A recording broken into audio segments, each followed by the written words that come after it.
I got asked a fun question. I got asked, what would it take for Conor McGregor to fight for the UFC Championship? And the reason I thought it was a fun question is I was very annoyed with it. What would it take for Conor McGregor to fight for a champ? Well, he has a fight coming up with Poirier. He would need a promoter to say it's for a championship. By one example.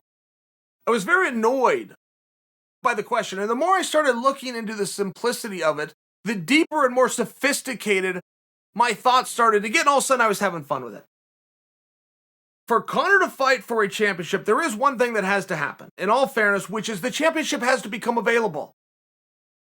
As of right now, the champion himself, Khabib, is saying, I'm done. I'm no longer champion. As a matter of fact, I'm not even in the sport. As a matter of fact, I will never be competing in said sport or with said organization again. The organization said, you know what, we don't accept. You're still the champion. I hear a little something in your tone. I happen to think that this was a spur of the moment. I'm going to let you think on that. I don't know if we've been in that spot before. But in all fairness, to answer the question, the first thing that we would need for Conor to fight for a championship is for the championship to become available. And then it comes down to, what if it doesn't become available? What if the tone that Dana is hearing in his ear is correct? Which means Khabib stays the champion. Well, okay, then Conor's going to have to beat Poirier, and then he's going to have to fight Khabib. And the question in many ways does become, where? I understand that the likely answer as it sits today is in Abu Dhabi, but guys, we're right on the verge of a vaccine. I mean, the vaccine's going to change the world, right? The same way that the pandemic changed it. The vaccine is going to make its own correction. All of a sudden, what does that open up? Does that open up Madison Square Garden? Does Khabib retain the title? Conor goes and gets past Poirier, and Conor draws into Khabib at Madison Square Garden or any other venue for that point. But it is a little bit of a piece of fantasy of what exactly is going to happen for Conor to fight for the championship. And if Khabib walks away but doesn't do it in time, or this isn't accepted within time of Poirier-Conor to be for the championship, then Conor just eliminated one major player. If we're looking at this from Conor's perspective, I get that Poirier can beat Conor, Conor can beat Poirier. I was asked the question from Conor's perspective. That just eliminated a major player and a potential championship match. Dana could come to you guys right now and say, Conor is fighting Poirier for the title, and you'd all go, oh, that makes sense. Okay, when's that going to be? But if he eliminates Poirier first, where's he go? And there appears to be all of a sudden this Super Six going around. You've got Poirier and Conor. You have coming up Ferguson taking on Oliveira. If Oliveira isn't a bracket buster and Ferguson stays the guy, it would appear that you only have two players left that are very meaningful top draws, which is Gaethje Chandler. Gaethje has said, I want a quick turnaround.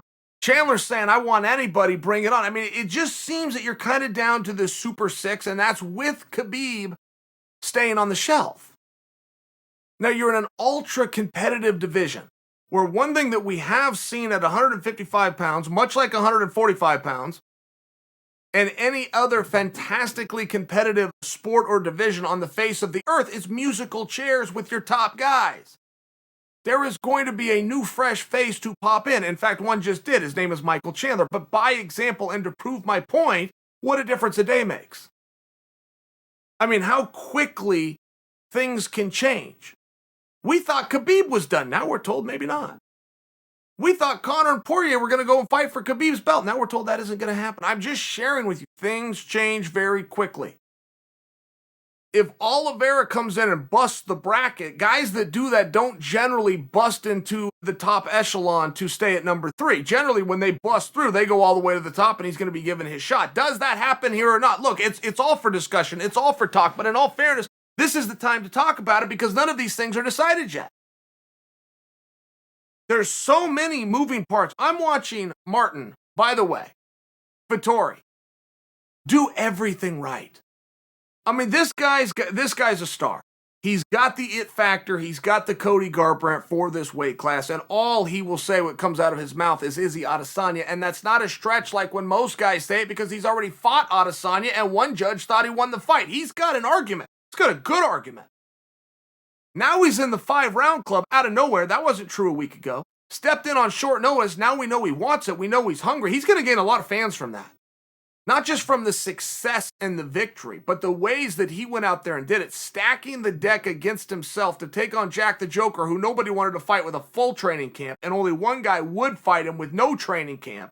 He's going to get credit for that.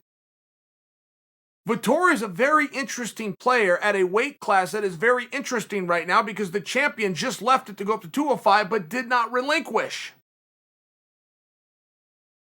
It's very smart what Vettori is doing. He is starting to position himself, if not against Adesanya, which that's as good of an option as any for Adesanya. I mean, right? In all fairness, that's as good of an option as any that you have right now if you're going to do it at 185, but position yourself for that interim championship, which is likely imminent.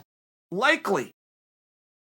And if Adesanya doesn't come down, they'll transfer that thing right into the Undisputed Championship. If he does come down, you get what you want anyway. Look, this is the time to talk. When we're talking about what would it take for Conor McGregor to fight for a world championship, that's the question that everybody should be asking themselves every single day. And I'm watching Vettori, I'm watching him from a distance, and I'm watching him just, everything's right. No misses yet. Was a bit of a jerk in a hotel lobby, but then he didn't even go too far with that. That was just enough to keep you interested and not make you label this guy for life as a brat. It was just enough to keep it interesting. It was just enough edge to keep you curious. This is the time for talk. Right now. When things aren't figured out, when things aren't decided, when there's a lot of balls up in the air. Align your cannons, get your fan base, and go after what you want.